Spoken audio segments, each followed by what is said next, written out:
मंद्रापल्ली गांव में नूतन और सिरी नाम की दो गरीब बहनें रहती थीं। बड़ी मुश्किल से उन्होंने अपना इंटरमीडिएट पूरा किया था। वे वीरैया और सुजाता की बेटियां थीं जो कुली का काम किया करते थे।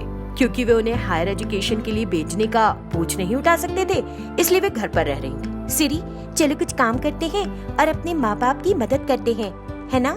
ठीक है दीदी, हमें मदद करनी ही चाहिए। हमारी माली हालत अच्छी नहीं, इसलिए वे हमें आगे पढ़ने के लिए पैसे नहीं जुटा सके, तो उन पर बोझ बनना हमारी ओर से सही नहीं होगा, है ना? दोनों बहनों ने बहुत देर तक सोचा और एक पुरानी कबाड़ की दुकान शुरू करने की योजना बनाई। उन्हें इसके लिए कुछ पैसों की जरूरत थी, तो उन्होंने उस गांव के सरपंच से कर्ज लिया। उन्होंने दुकान के सामने एक बड़ा माइक लगाया। आइए सब लोग आइए, ये हम बहनों की पुरानी कबाड़ की दुकान है, जहां आप चीजें खरीद और बेच सकते हैं। अब ये गांव के बीच में उपलब्ध है। हम आपसे पुरानी चीजें खरीदेंगे और पुरानी चीजें सस्ते दाम पर बेचेंगे। आपके काम आने वाली चीजें सस्ते दाम पर। उसी गांव में रहने वाली सुरम्मा एक बिना ब्लेड के पंखे के साथ बहनों की उस दुकान पर आई और उनसे पूछने लगी, इस पंखे के लिए कितना दोगी बताओ? ब्लेड कहाँ है इसके?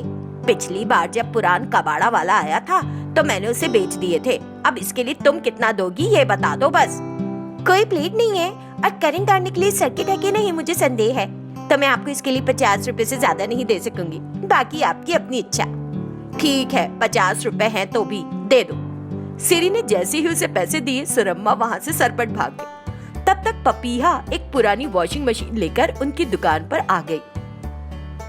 देखो प्यारी लड़कियों, ये एक खराब वॉशिंग मशीन है, इसके लिए तुम कितना दे सकती हो बताओ तो? आप हमें खुद बता रही हैं कि ये खराब है।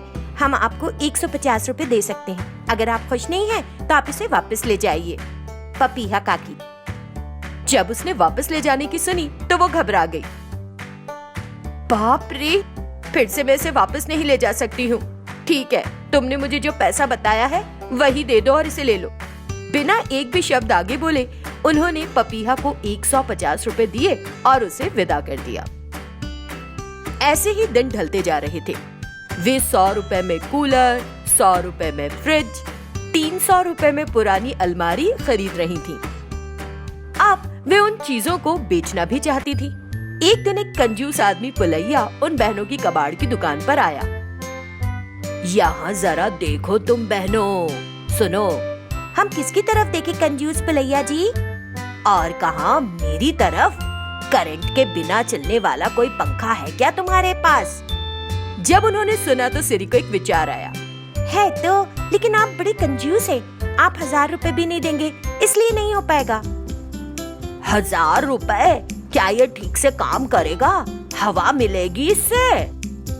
ये पूरी तरह से काम करेगा। आपको अच्छी ठंडी हवा मिलेगी। आप जितना अच्छा चाहे इसका आनंद ले सकते हैं। बटन आपके हाथ में ही होगा। कंजूस पुलैया ने उन बहनों की बातें सुनकर उन्हें 1000 रुपए दे दिए और सिरी अंदर से बिना ब्लेड और हाथ का एक पंखा लाकर उसे दे देती है। ये क्या है? आपने बिना बिजली के काम करने वाला पंखा पूछा ना? ब्लेड के बिना मुझे हवा कैसे मिल पाएगी? उसके लिए तो हमने आपको हाथ का पंखा दिया है ना। एक हाथ से पंखा पकड़िए और दूसरे हाथ से पंखा झलना शुरू करिए। आपको एकदम ठंडी ठंडी हवा मिलेगी सच्ची। ये सुनकर कंजूस पुलैया बेहोश ही हो गया। ये देख दोनों बहनें हंसने लगी। तभी सुरम्मा खाली हाथ उनके पास आई। क्या सुरम्मा, आज तो तुम खाली हाथ आई हो? मैं क्या और कैसे बोलूं? कहना शुरू किया तो आंसू छलक आएंगे। जरा मुझे 1000 या 2000 रुपए में एक वॉशिंग मशीन तो दे दो। 1000 में 2000 और जोड़ दो तो तुमको एक सुंदर वॉशिंग मशीन मिल जाएगी। ये 3000 ले लो। अब मेरी वॉशिंग मशीन कहाँ है बताओ? न केवल आपके कपड़े सुरम्मा, आपके पूरे परिवार के कपड़े धो सकती है ये। ऐसा कहते हुए अंदर से वो वॉशिंग मशीन और एक लंबा सा डंडा भी साथ ले आई। सुरम्मा को कुछ समझ में नहीं आया, वो उन्हें घूर रही थी। सुरम्मा, ये तुम्हारी वॉशिंग मशीन और साथ में एक डंडा। ये डंडा किस लिए है बेटी? पहले वॉशिंग मशीन में पानी डालना और डिटर्जेंट पाउडर डालना और फिर डंडे से कपड़ों को घुमाती रहना। जितना देर और जोर से घुमाओगी कपड़े उतने ही चमकेंगे। ये एक गजब की वॉशिंग मशीन है, बहुत अच्छा काम करेगी। नूतन की बात सुनकर सुरम्मा को कुछ समझ नहीं आ रहा था कि वो हंसे या रोए। ये क्या है? जब हम करंट का उपयोग कर सकते हैं तो मुझे डंडे का उपयोग क्यों करना होगा? मुझे नहीं चाहिए वॉशिंग मशीन, मुझे मेरे पैसे वापस करो। हमारी दुकान के कुछ नियम है सुरम्मा, मुझे आशा है कि तुम्हें पता होंगे वो। पता है तुम्हारे बेहुदा नियम। पहले पैसे दो, फिर चीज पसंद आए या नहीं पैसा वापस नहीं होगा। आप चाहो तो उस आर्टिकल दोबारा भेजो, यही ना?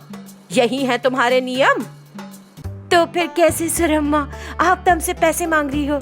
सुरम्मा आगे और कुछ कहे बिना वॉशिंग मशीन और डंडा अपने साथ ले गई। इस तरह बहनों की कबाड़ की दुकान सुचारू रूप से चल रही थी और वे पैसा कमा रही थी।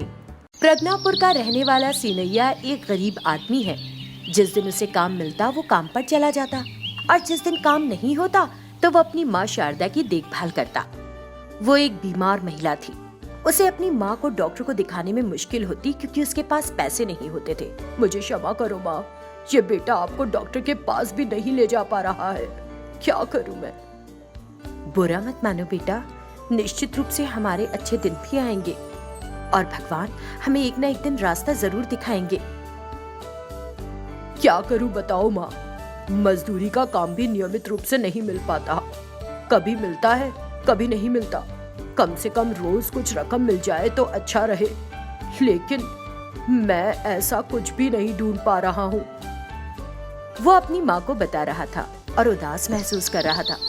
तब तक गांव के सरपंच के अधीन काम करने वाला भीमैया उनके घर आया। ओ सीनू, अरे सीनैया। उसने उसे 3-4 बार बुलाया। आवाज सुनकर सीनैया घर से बाहर आया तो भीमैया को सामने देखा। अरे भीमैया भैया, तुम इस तरह आज यहाँ कैसे आए? बात सुनो मेरी, सरपंच को उनकी बेटी के लिए घर में कोई चाहिए, तब मुझे तुम्हारी याद हो आई।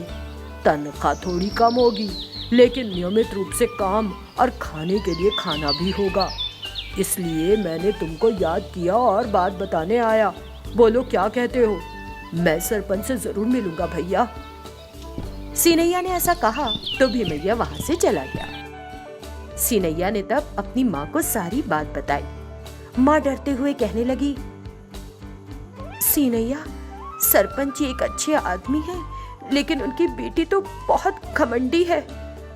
तुम सावधानी से बस उतना करो जितना कहा जाए।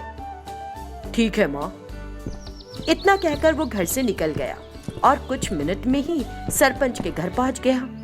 वहां घर के सामने सरपंच भूपति कुमार की बेटी भानुमति कुर्सी पर बैठी थी। एक घमंडी लड़की थी और वो कभी किसी की नहीं सुनती थी, सभी को उसकी सुननी पड़ती थी। अगर नहीं सुनते तो वो उसे एक बड़ा बुद्धा बना लेती और गुस्से में घर का सारा सामान तोड़ने लगती। भानुमति के गुस्से को जानकर कोई भी उससे बात करने की हिम्मत नहीं करता था। तुम्हारा नाम क्या है? सीनैया छोटी मालकिन। यहाँ जो भी काम बताया जाए करना है। अगर तुम कहते हो कि तुम नहीं कर सकते तो मुझे नहीं लगता तुम जिंदा बचोगे, समझ गए? आप जो भी काम कहेंगी मैं करूंगा मालकिन, लेकिन मेरी माँ बीमार है। अगर आप कुछ एडवांस पैसे दें तो मैं अपनी माँ को डॉक्टर को दिखाऊंगा और कल से काम पर आ जाऊंगा, पक्के से। तुम मेरी बात मानोगे या नहीं मैं कैसे पता लगाऊं? उसके लिए तुम इस लकड़ी की कुर्सी को लेकर उस चट्टान पर धूप में खड़े होकर दिखाओ, तब मानूंगी। चलो खड़े हो जाओ। उसने सीनैया को टेस्ट करना चाहा। उसने कुर्सी ली और तेज धूप में पत्थर पर खड़ा हो गया। एक तरफ सूरज इतना गर्म था, दूसरी तरफ सिर पर लकड़ी की कुर्सी लिए चट्टान पर खड़े खड़े उसके पैर जल रहे थे। लेकिन उसने अपनी माँ के स्वास्थ्य के लिए ये सब कुछ सहन किया। इस तरह 1 घंटे के बाद उसने सीनैया को कुछ पैसे दिए और उसे जाने दिया। वो पैसा लेकर तुरंत अपनी माँ शारदा के पास आया, उसे एक ऑटो में ले गया और डॉक्टर को दिखाया, दवा खरीदी, माँ को घर छोड़ा। फिर दूसरे दिन सुबह भानुमति के पास वापस आया। जाओ और मेरे लिए कुछ गर्म दूध लेकर आओ। वो तुरंत रसोई में गया, दूध गर्म किया और वापस भानुमति के पास आया। उसने कहा कि दूध गर्म नहीं है, और गुस्से में सीनैया के चेहरे पर फेंक दिया। दूध गर्म कहाँ है? अगर होता तो जैसे ही मैंने तुम पर फेंका तुम्हारे चेहरे पर छाले पड़ जाते। उसे डांटते हुए वो रसोई में चली गई।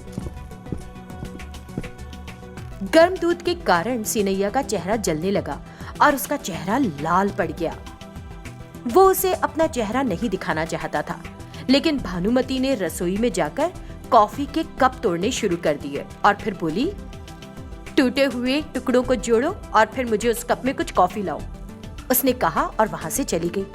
उसे समझ में नहीं आया कि टूटे हुए टुकड़ों को कैसे जोड़ा जाए और बस उन्हें देख रहा था। फिर वो भानुमति के पास आया जो बाहर कुर्सी पर बैठी थी और उसने स्वीकार किया कि वो टूटे हुए चाय के प्यालों को ठीक नहीं कर सकता। तब अभिमानी भानुमति ने सीनैया के हाथ जला दिए, लेकिन सीनैया अपनी माँ के लिए सब कुछ सहन करता रहा। एक दिन भानुमति खेतों को देखना चाहती थी और सीनैया के साथ पास के कुएं में चली गई। वहां वो खेतों में नहीं चल सकी और अचानक फिसल गई।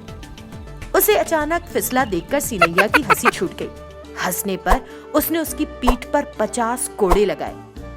वो अपनी माँ के लिए सब कुछ सहन करता रहा। ये अभिमानी लड़की भानुमति उसे और अधिक परेशान करने लगी, लेकिन सीनैया अपनी माँ की खातिर सारे जुल्म सहता ही रहा।